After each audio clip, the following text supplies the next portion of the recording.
aquele grande desafio em que, depois de muitos capítulos que falam sobre batalhas entre Israel e os filisteus, e há um certo silêncio, mas devido aos pecados cometidos por Saul, capítulo 13 é um capítulo que marca a história de Saul, mas novamente no capítulo 15 ele comete algo contra o Senhor, e ali o Senhor diz que iria tirar ele do reino, iria colocar alguém segundo a sua vontade ali como rei. E até aquilo que Saul conseguia nos capítulos anteriores, que eram as grandes vitórias, as grandes conquistas, as vitórias sobre os filisteus, passam agora a ter uma grande diferença, porque a partir do capítulo 15 ele começa a ter problemas com os filisteus. E o capítulo 17 é um capítulo que marca essa dificuldade. O capítulo 16 ele tem problemas na alma, problemas da angústia do coração, e precisa chamar um jovem que toca a harpa para acalmar o seu coração. E agora no capítulo 17 ele tem um problema que ele não consegue lidar, que é um gigante que aparece diante de todo Israel e chama alguém que tenha força para lutar contra ele. Eles já tiveram algumas cenas nos capítulos anteriores. A cena do capítulo 14, em que Jonatas ele vai enfrentar uma guarnição dos filisteus, né? Jonatas ali contra 20 soldados, ele e o seu escudeiro, e ele numa montanha muito inclinada, ele sobe lá e ele consegue vencer aquela batalha. Vários momentos em que Israel parecia que ia perder a guerra, e eles não se acovardaram e sempre iam para a batalha, mas o capítulo 17 é um capítulo que mexe um pouco com esse tema da coragem, da covardia, e isso é interessante no meio do livro, porque o povo se afastou de ouvir a verdade de Deus, daquele Senhor que não aparentava ter força física, não tinha força física, ele não tinha glória externa, que era o ancião Samuel. E ali eles rejeitaram aquele ancião porque eles olhavam para as outras nações e eles viram a glória das outras nações que tinham seus reis, que iam para a guerra, e eles começaram a imaginar e sonhar com isso. E apesar da vontade de Deus, não querendo ouvir o direcionamento do Senhor, eles colocaram no seu coração firmemente o propósito de ter um rei conforme o modelo das outras nações. E Deus deu a eles um rei que era exatamente aquilo que preenchia o anseio deles. Saul, o texto diz que ele era um homem mais bonito do povo, mais alto, mais forte. Era um homem de guerra. Alguns textos antes do capítulo 17 descrevem as grandes vitórias de Saul, como ele foi um homem poderoso, como ele foi um homem que fez grandes conquistas. E o capítulo 17, ele depois de se rebelar novamente contra o Senhor, ele fere exatamente esse ponto, que era o grande anseio de Israel, porque agora eles têm um rei que, apesar de forte, ele não tem coragem de enfrentar aquele homem que o desafia. Não existe um homem com coragem, nem mesmo Jonatas com coragem de enfrentar Golias. Golias, sucessivamente, ele vai lá e ele ofende o povo, ofende o Deus do povo, e ninguém tem coragem para enfrentar Golias. E aí Deus levanta um menino, um jovem, que no Pentateuco diz que a partir de 20 anos você deveria ir para a guerra. Ele não tinha 20 anos, nem todos os seus irmãos foram para a guerra, só apenas alguns. Ele devia ter 15 ou 16 anos, ali no máximo 16 anos. E ele vai pegar notícia dos seus irmãos, né? O seu pai manda ele pegar notícia, levar uma comida ali para os seus irmãos, e ele vê aqueles insultos, e ele diz: eu vou lutar contra esse homem que afronta o Deus de Israel. A história nós conhecemos e vemos que Saul tentou colocar uma armadura em Davi, e Davi nem a armadura ele conseguia carregar, ele era um menino que não tinha experiência de guerra. Porque a história do capítulo 17 é a história da glória de Deus, usando um menino incapaz, que não é um guerreiro, que não é um homem de batalhas, para que aquela vitória, a glória não esteja propriamente na pessoa de Davi, mas no Senhor, que usou aquele menino para exaltar o seu santo nome. E aí chegamos no capítulo 18, depois dessa grande vitória que não somente Davi matou Golias, mas o exército, depois daquela morte, saiu perseguindo o exército dos filisteus, e eles conseguem uma grande matança. uma grande vitória que tira aquela tensão que havia, né? Eles próximos de adentrar o meio da nação e destruir todo o povo e sequestrar, talvez estuprar algumas mulheres, era o que eles faziam, matar crianças.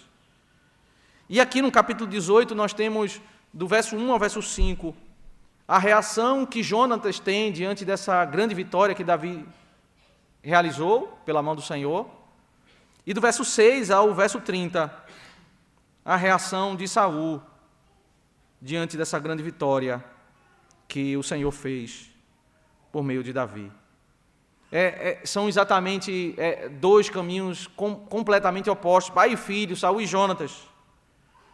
Jonatas, diante daquilo que foi realizado, ele renuncia a si mesmo para exaltar aquele que ele entende que é o rei devido, enviado por Deus. Saul renuncia ao rei enviado por Deus para exaltar a si mesmo.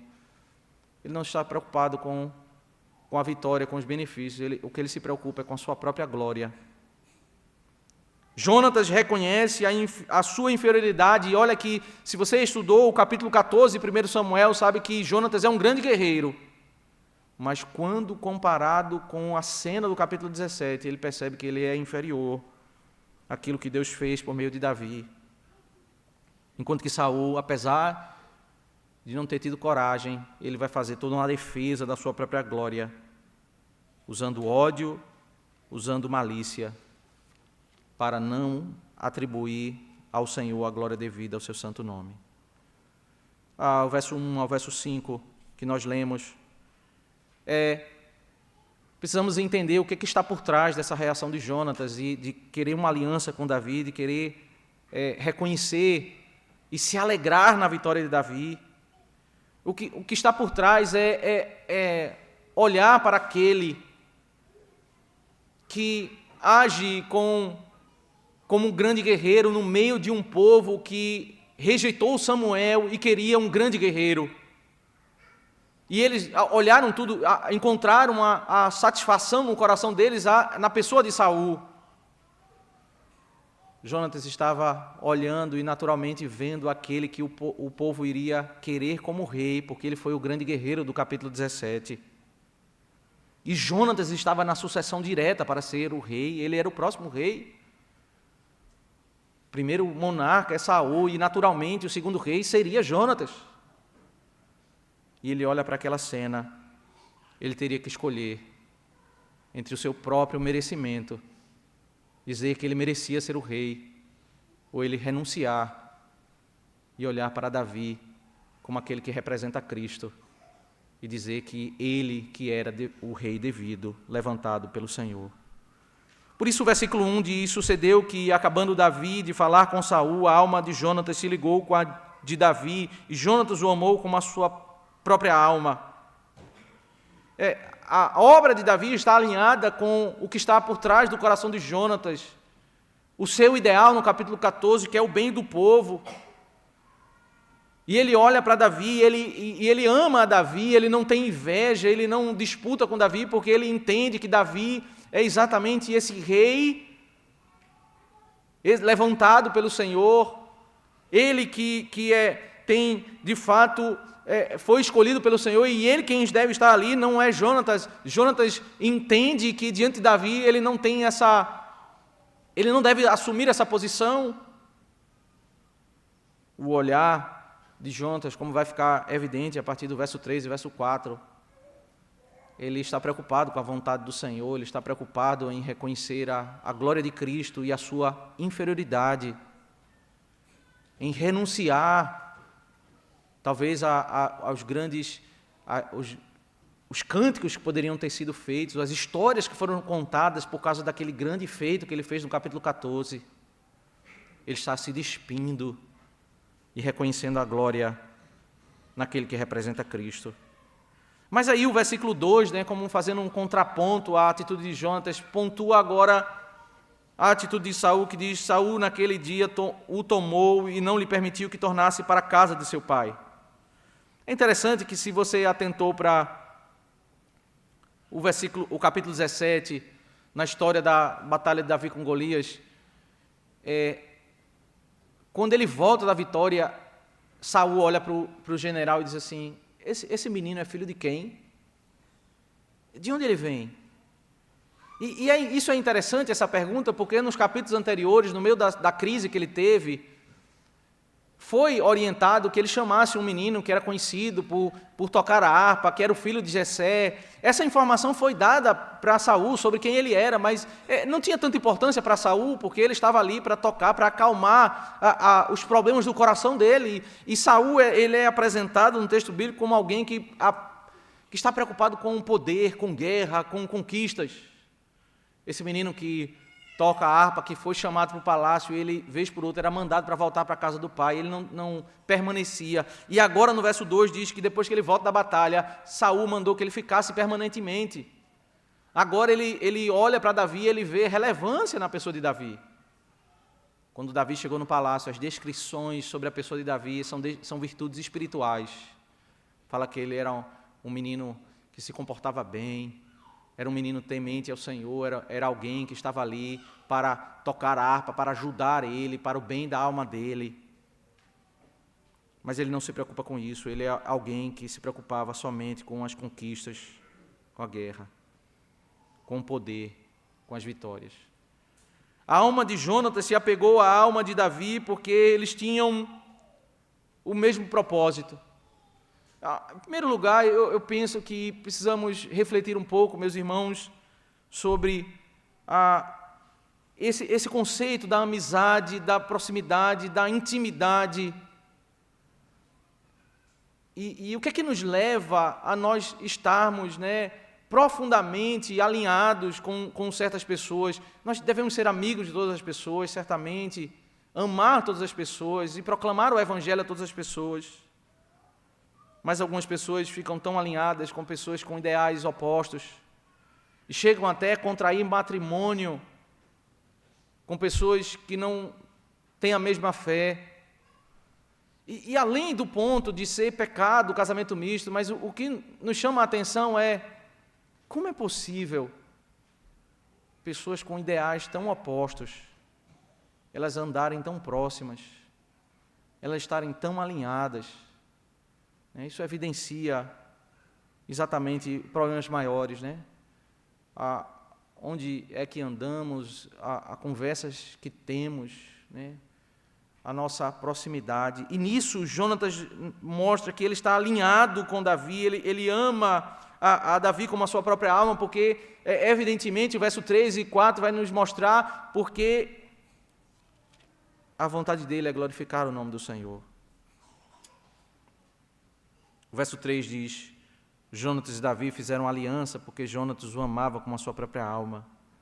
Despojou-se Jonatas da capa que vestia e a deu a Davi, como também a armadura, inclusive a espada, o arco e o cinto. Praticamente repete aquilo que foi dito no versículo 1.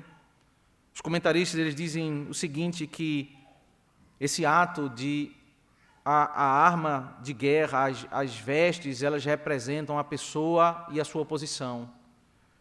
Era como exatamente Jonatas estivesse dizendo, eu sou o príncipe, eu tenho uma vestimenta especial, eu tenho uma arma, e eu estou dando tudo para você, eu estou me despojando disso, eu estou fazendo aliança com você, mas não é uma aliança que eu quero que você, eu vou ser o rei, você vai ser meu ajudante. Na realidade, ele está colocando Davi como rei, ele está reconhecendo Davi como aquele rei enviado por Deus, aquele que de fato deve ocupar o trono. Está renunciando à sua glória e reconhecendo a glória daquele que representa Cristo, aquele que foi enviado pelo Senhor.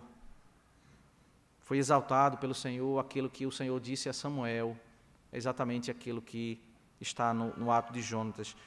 Podemos certamente, meus irmãos, aplicar esse texto, verso 3 e verso 4, o versículo 1 também, para falarmos sobre a verdadeira amizade.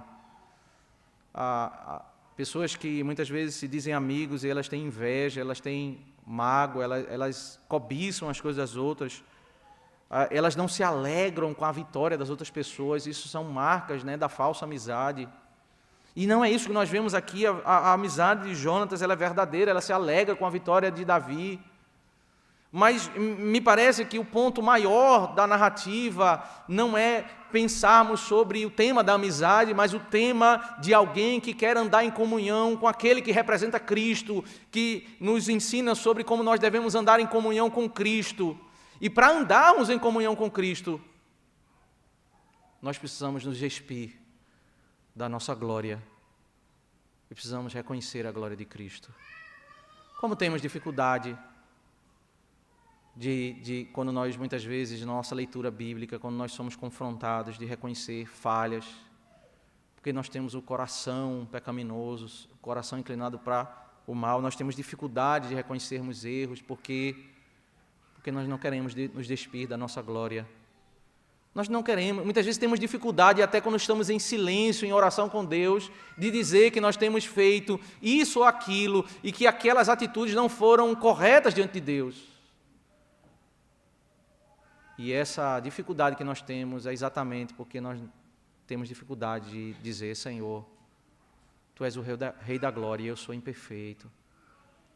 De nos despirmos e dizermos, apesar de termos tantas virtudes, porque todos nós temos virtudes, mas apesar de termos virtudes, nós precisamos, diante do Rei da Glória, dizer: Tu és glorioso, nós somos pecadores, nós somos falhos diante de Ti. É um ato de reconhecimento, de exaltação à pessoa de Cristo sendo representada por Davi, e o verso 5 ele serve aqui no meio dessa narrativa para corroborar que esse ato não é um ato de Jonatas à luz da verdade, a parte da verdade, mas em conformidade com a verdade. O verso 5 diz: saía Davi onde quer que Saul o enviava e se conduzia com prudência, de modo que Saul o pôs sobre tropas do seu exército, e era ele benquisto de todo o povo, até dos próprios servos de Saul. Ele conquistava vitórias nas batalhas e ele conquistava o coração das pessoas. É exatamente isso que o nosso Redentor faz. Ele conquista o coração das pessoas, ele sai como um conquistador, vencendo. Jonatas olha para Davi, vê a sua superioridade, e agora o versículo 5 diz: de fato era isso, não foi apenas algo de emoção, mas é esse quem ele era. Não foi uma cena do capítulo 17, mas ele é aquele que sai conquistando várias batalhas e ele alcança o coração do povo. Ele é o verdadeiro príncipe, é o rei exaltado pelo Senhor. Jonatas olha para Davi e reconhece a sua superioridade. É exatamente essa é a caminhada saudável da nossa vida cristã.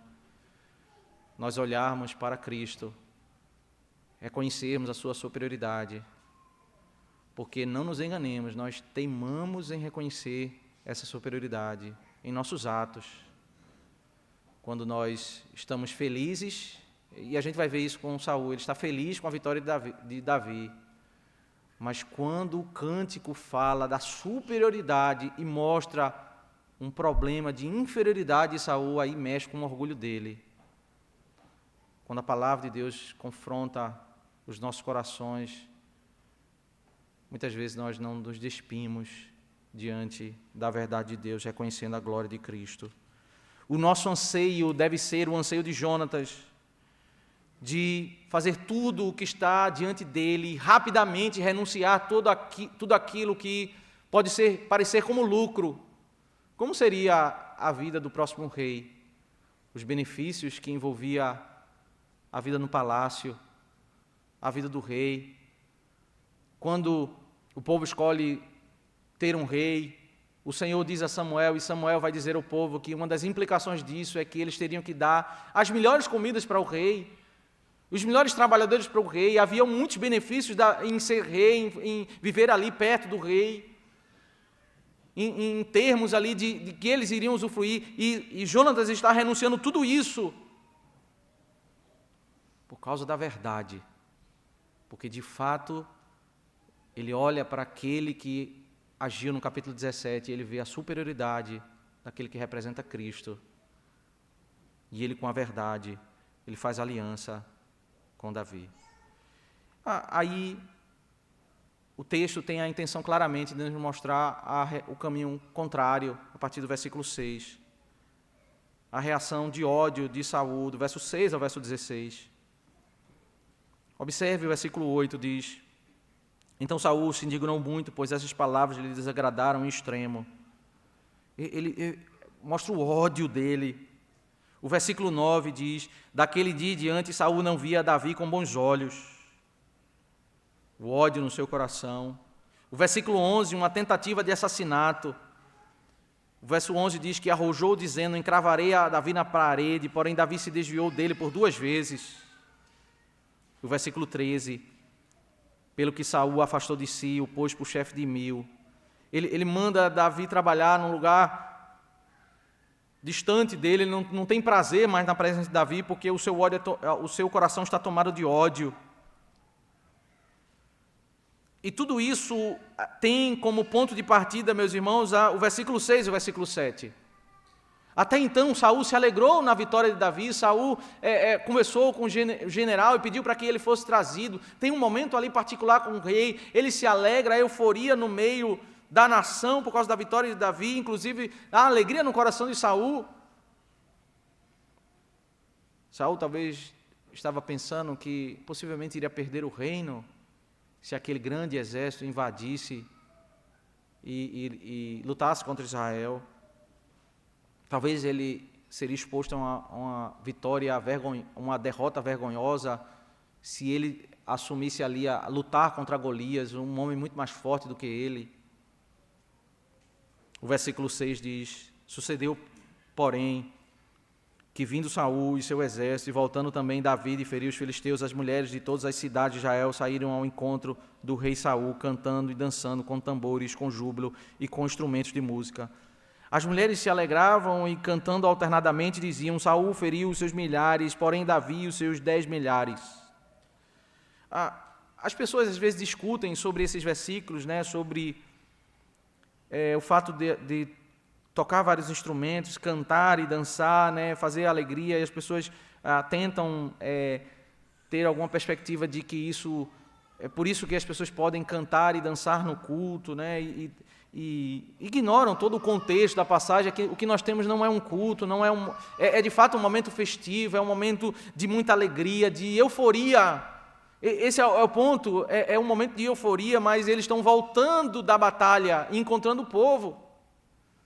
A cena aqui, meus irmãos, é a cena de um exército que está à porta da sua cidade e que tem um guerreiro que é gigante, que é um homem muito forte, e ele desafia qualquer homem da nação, qualquer dos guerreiros para desafiar, e ninguém tem coragem de desafiar. Isso dura por dias. Essa notícia se espalha no meio do povo, o povo sabe dessa informação. A primeira coisa que acontecia quando um exército ganhava do seu exército inimigo era invadir o território, matar todos os homens, idosos, estuprar todas as mulheres, matar os meninos, né, os homens, meninos homens. Imagina uma menina de 14 anos, 15 anos, que sonhava ali com um casamento, em formar família. Ela imaginava que naquele dia, naquela semana, todos os seus sonhos poderiam ser destruídos. Homens perversos iriam entrar, iriam estuprar elas, algumas seriam assassinadas. Mulheres iriam ver seus maridos sendo mortos, pessoas sepultando os entes queridos. Seria uma desordem, um sofrimento, uma angústia tamanha. Iria destruir sonhos, iria destruir aquilo que eles tinham em mente. E de repente existe uma reversão na história, aquela derrota que parecia iminente. Deus levanta Davi, eles têm uma vitória tremenda. Imagine a euforia dessas mulheres indo para as ruas, cantando, porque elas estão agora ao perigo do estupro, o perigo do sequestro, o perigo do assassinato, isso se dissipou, e elas estão cantando, elas estão dançando, e elas, o mais importante, meus irmãos, do que nós nos dispersarmos sobre, trazermos outros temas, nós nos contextualizarmos nesse cenário e entendermos o que é que elas estão cantando. E elas cantam: Saul feriu os seus milhares, porém Davi os seus 10 milhares, e elas estão cantando a verdade. Elas estão cantando aquele conceito que é o propósito do capítulo 17. Ainda que Saul possa ser um alto, bonito, forte, ele não teve coragem para enfrentar aquele gigante. Ele se acovardou diante daquela batalha. E interessante que Saul, no capítulo 17, ele é o Saul daquele dia daquela assembleia, quando todo o povo foi apresentado diante de Samuel e que ele se escondeu no meio da bagagem porque ele não tinha coragem de aparecer, mesmo que Deus tinha dito que ele seria o rei. Aí depois o Espírito de Deus opera na vida de Saul, ele passa a ser um homem corajoso, mas agora que o Espírito se aparta dele, ele volta a ser esse homem covarde. E elas estão cantando a verdade de que ainda que ele é o rei, ainda que ele foi um grande guerreiro, a glória dele é inferior à glória daquele que representa Cristo. As vitórias dele são inferiores às vitórias de Davi. Ele poderia se alegrar na exaltação de Davi, como fez o Jonatas. Mas aí se mostra um homem que está preocupado com a sua própria glória. Não importa se o que ele trouxe foi vitória, se o que ele trouxe foi benefício, mas se agora o benefício que ele trouxe, ou se ele é levantado por Deus, se o que ele traz vai me colocar abaixo daquela exaltação que eu tenho, vai me fazer cair da minha glória, eu estou contra ele. Elas cantavam a glória, a superioridade de Davi, que nessa narrativa o significado é a glória de Cristo. E ele fica irado. Ele não se alegra com isso. 2 Coríntios capítulo 2 diz que o Evangelho é pregado e muitas pessoas ouvem o Evangelho, que é o bom perfume de Cristo, e para alguns tem cheiro de vida, para alguns tem cheiro de morte.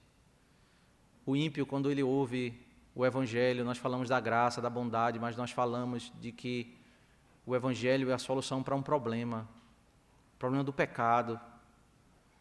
E um homem sem Deus, ele não suporta ouvir essa confrontação, ele tem ódio pela pregação do Evangelho. Ele, especialmente quando você prega uma pessoa que é um pai de família, trabalhador, cuida dos seus filhos, você vai falar sobre a santidade de Deus, vai falar sobre pecado, e ele não tolera ouvir isso, porque ele precisa reconhecer que aquele conceito que ele tem de si mesmo, daquela glória que ele tem, ele precisa se despir, ele precisa renunciar, ele precisa dizer: eu não sou isso que eu penso de mim. A glória de Cristo é superior. A lei denuncia como eu sou pecador, como eu sou falho. E quando ele não se rende diante do Senhor, ele tem a atitude de Saul, ele tem ódio diante do Evangelho. O versículo 8 e 9 diz exatamente isso. Então Saul se indignou muito, pois essas palavras lhe desagradaram em extremo. E disse: 10 milhares deram elas a Davi, e a mim somente milhares. Na verdade, que ele falta, senão o reino. Daquele dia em diante, Saul não via a Davi com bons olhos. Deus já havia dito a Samuel, e Samuel havia dito a Saul que Deus levantaria um novo rei, mas Saul, ele vai cada vez mais, meus irmãos, viver uma vida onde ele não importa a palavra de Deus, o que importa é a sua glória, é defender a sua glória. O que importa não é o bem do povo, o bem da igreja, o bem da adoração ao Senhor, mas o que importa é ele ser exaltado. Ele começa a armazenar ódio no seu coração, ele não vê Davi com bons olhos, ele vai ficar irado, ele vai guardar mágoa, ele vai agora se tornar um inimigo de Davi, um inimigo daquele que representa Cristo, porque ele está no meio da igreja. Veja que Saul não é uma pessoa que é contra o ambiente religioso. Um dos problemas que ele cometeu no capítulo 13 foi porque ele queria que Samuel viesse oferecer o sacrifício antes de ir para a batalha. Ele acreditava que aquilo era bom. Samuel atrasou um pouco, ele foi lá e ofereceu o sacrifício, porque ele estava vendo o exército se dispersar. Então ele era um homem do ambiente religioso, ele orava a Deus, ele buscava o Senhor, ele vai com Samuel para orar a Deus. Mas o seu coração não estava preocupado com o Senhor, o seu coração amava a própria glória, mesmo estando no meio do ambiente religioso.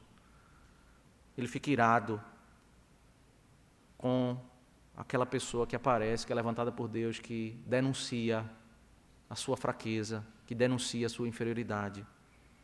E aí por diante, verso 10 e verso 11,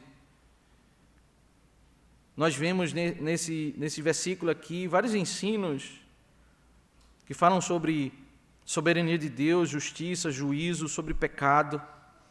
Porque o verso 10 diz: no dia seguinte, um espírito maligno da parte de Deus se apossou de Saul, que teve uma crise de raiva em casa, e Davi, como nos outros dias, dedilhava a harpa. Saul, porém, trazia na mão uma lança que arrojou, dizendo: encravarei Davi na parede. Porém, Davi se desviou dele por 2 vezes. Esse texto nos ensina sobre a soberania de Deus, porque foi Deus quem enviou o espírito maligno. Deus, na sua soberania, que governa todas as coisas, que governa toda a história, que governa tudo. Ele quem envia o espírito maligno, e o texto não tem dificuldade de dizer isso sobre a vida de Saul. O texto nos ensina justiça porque o homem imoral, o homem da maldade, recebe o preço da sua injustiça. E nesse sentido isso é justo diante de Deus, o Deus da justiça. O Deus santo faz isso ao punir o homem da injustiça, em fazer ele avançar na sua própria injustiça. E nisso também é algo que envolve juízo. Talvez nós aprendemos um pouco sobre isso também quando nós nos lembramos de Romanos capítulo 1, quando Paulo diz que Deus os entregou para seguirem o seu próprio coração. Todos aqueles que rejeitam Deus, aqueles que ignoram Deus, aqueles que se rebelam contra Deus, Deus não coloca freios da maldade deles e ainda pune eles para que eles sigam o coração rebelde deles. Não apenas não existem freios, mas o Senhor envia um espírito mau que encoraja o próprio coração deles a avançarem. Esse homem com ódio, ele avança na mágoa, ele avança no ódio por parte de um espírito maligno. Pecado porque o ódio de Saul revela o seu coração. Ele agora, na crise de raiva dele, ele evidencia nesse ato que ele não está preocupado com o bem do povo, ele não está preocupado em exaltar o nome do Senhor pela vitória, ele está preocupado em ele ser exaltado. O cântico agora fala de Davi, ele não está sendo exaltado, ele não está preocupado com a vontade de Deus, e ele começa a ficar com raiva. O juízo de Deus, meus irmãos, para um homem cheio de ódio, é fazê-lo avançar no próprio ódio, fazer ele crescer na sua mágoa e ele avançar na sua própria maldade. A misericórdia de Deus sobre o seu povo, de outra forma, é nos dar o seu Espírito para nos arrependermos dos nossos caminhos, dos nossos maus caminhos, e conduzir o nosso coração ao arrependimento, ao invés de avançarmos na maldade, nós sermos conduzidos ao arrependimento. Quando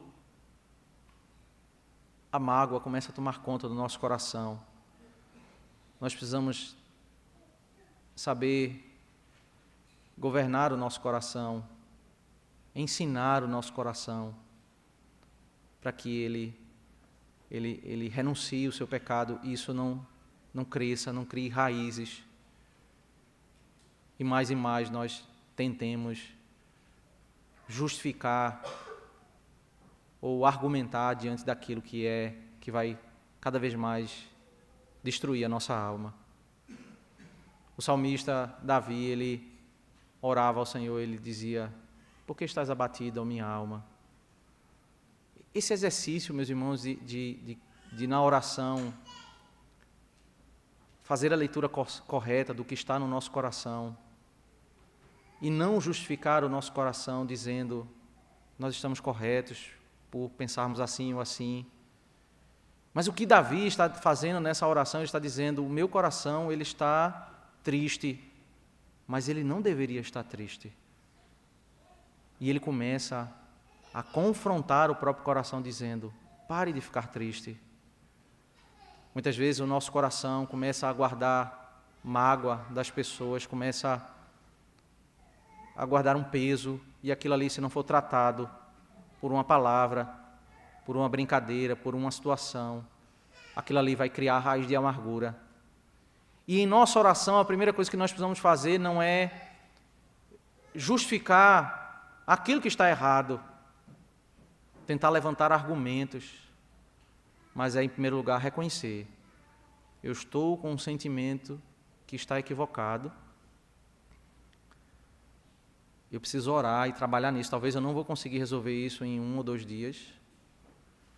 Eu começo sendo sincero comigo mesmo, mas eu não me conformo até eu resolver aquele problema, e eu vou orar ao Senhor, tentando reconhecer e tirar do meu coração a mágoa, para que eu não avance. O caminho de Saul é avançar no ódio. O caminho da bondade do Senhor sobre o seu povo é caminharmos para o arrependimento, para deixarmos a mágoa, para deixarmos o ódio.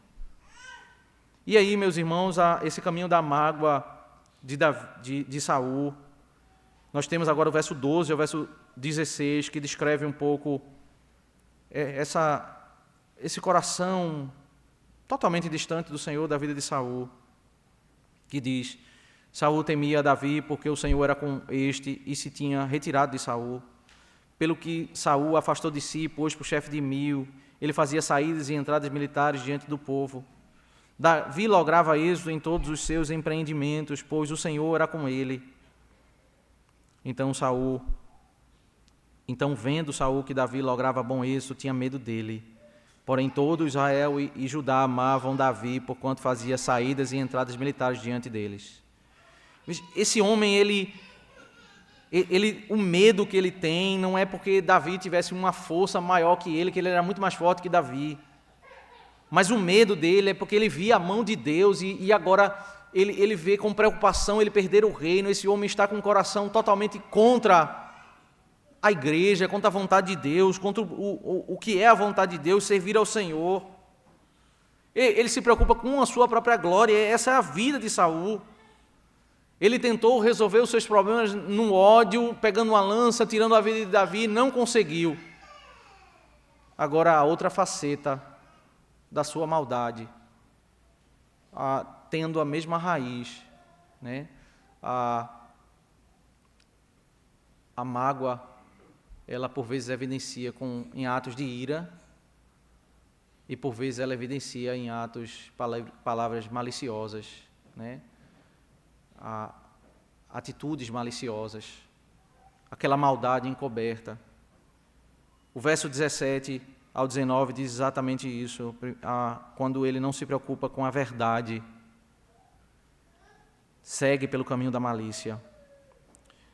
Disse Saul a Davi: eis aqui Merabe, minha filha mais velha, que te darei por mulher, sê-me somente filho valente e guerrei as guerras do Senhor, porque Saul dizia consigo: não seja contra ele a minha mão, e sim a dos filisteus.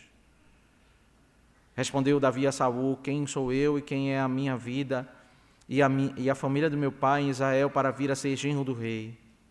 Sucedeu, porém, que ao tempo em que Merabe, filha de Saul, devia ser dada a Davi, foi dada por mulher a Adriel, meolatita.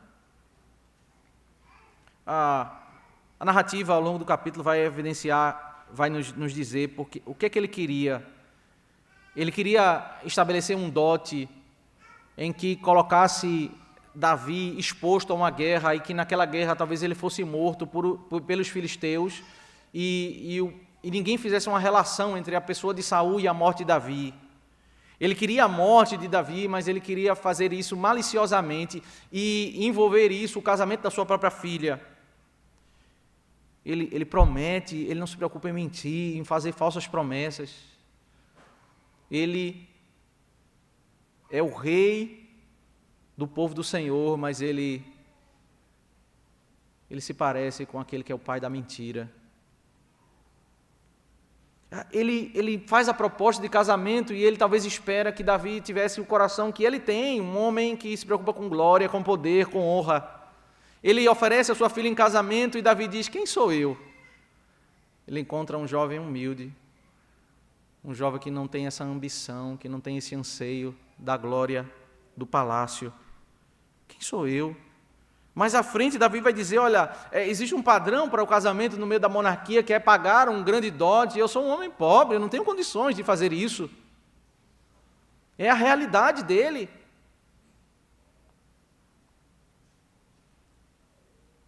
Mas o verso 19, ele quer exatamente destacar isso, esse homem mentiroso, esse homem que não fala a verdade, ele passou o tempo e ele vai oferecer a sua filha em casamento a um outro homem, um meolatita, um homem que o ódio tomou conta do coração dele, ele não se preocupa com a sua filha, ele não se preocupa com a vontade de Deus, ele não se preocupa com o que é o casamento. E como nós precisamos pensar sobre isso, meus irmãos, o que é a riqueza para a igreja do que é um casamento. Em Malaquias capítulo 2, o Senhor diz que Ele odeia o divórcio. E aí Ele vai dizer os argumentos porque o Senhor odeia o divórcio ali em Malaquias capítulo 2. Os judeus, eles pegavam o texto de Deuteronômio 24, que tem uma legislação sobre divórcio, e eles usavam isso da forma que eles queriam. E aí em Malaquias 2 o Senhor diz assim: olha, o problema de divórcio de vocês está afetando o culto ao Senhor. Não é somente um problema de ser fora do padrão, Deus criou o homem para se casar com sua mulher e não haver a separação, mas o problema é que vocês, quando se divorciam, vocês casam com mulheres ímpias, trazem os filhos para o meio da igreja, e no meio da igreja o culto é corrompido. Não existe a preservação da santa semente.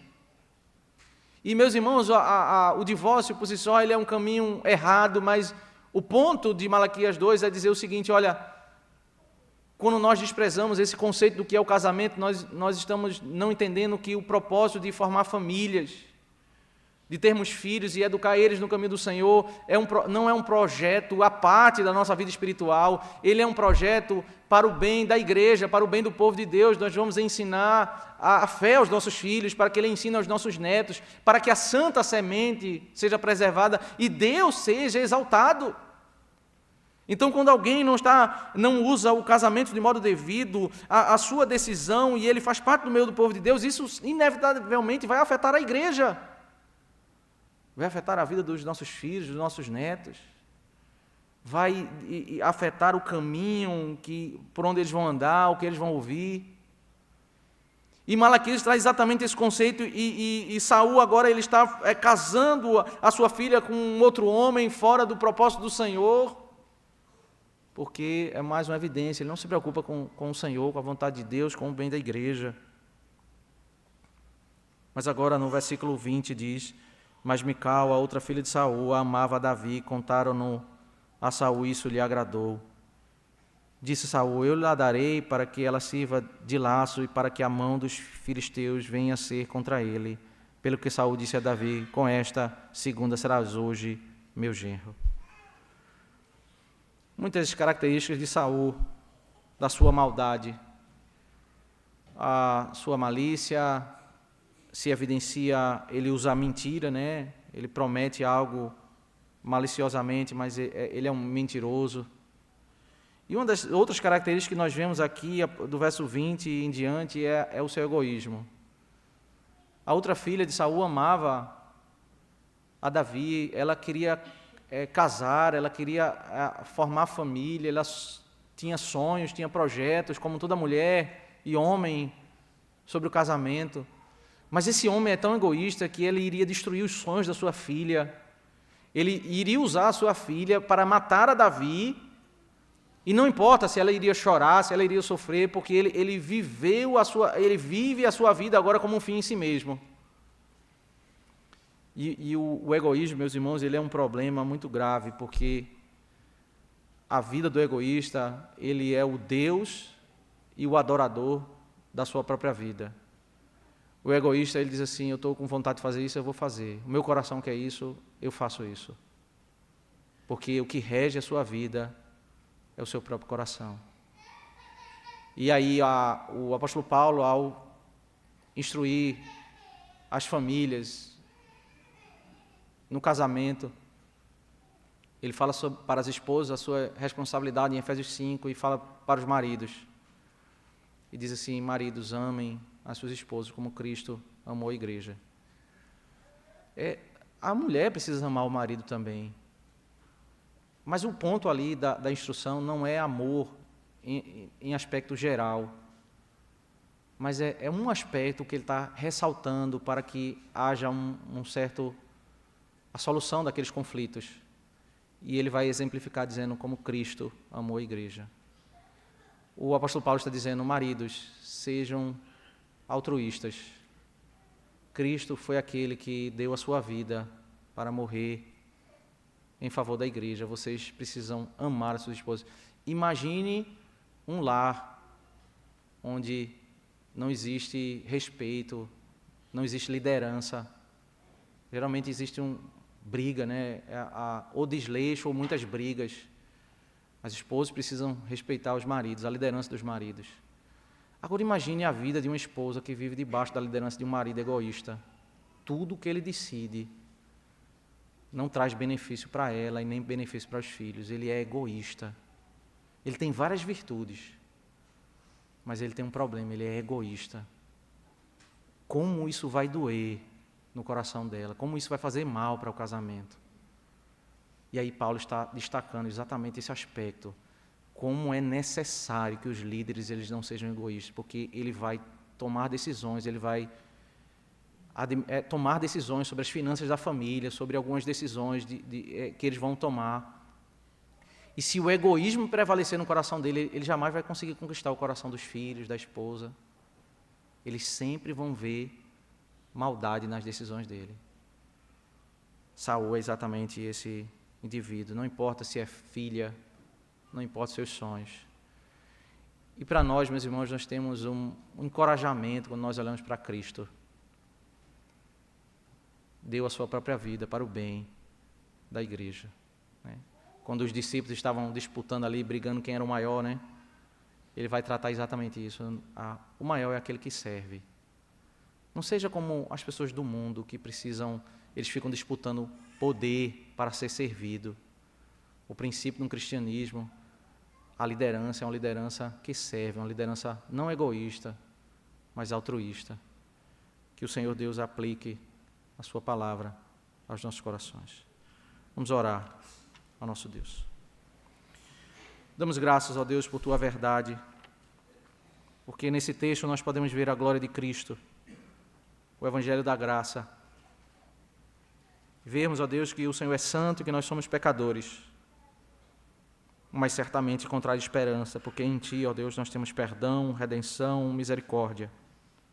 Nos ajuda, Senhor, a Te honrar e Te servir, para vivermos para a Tua própria glória. Nós Te oramos em nome de Cristo. Amém.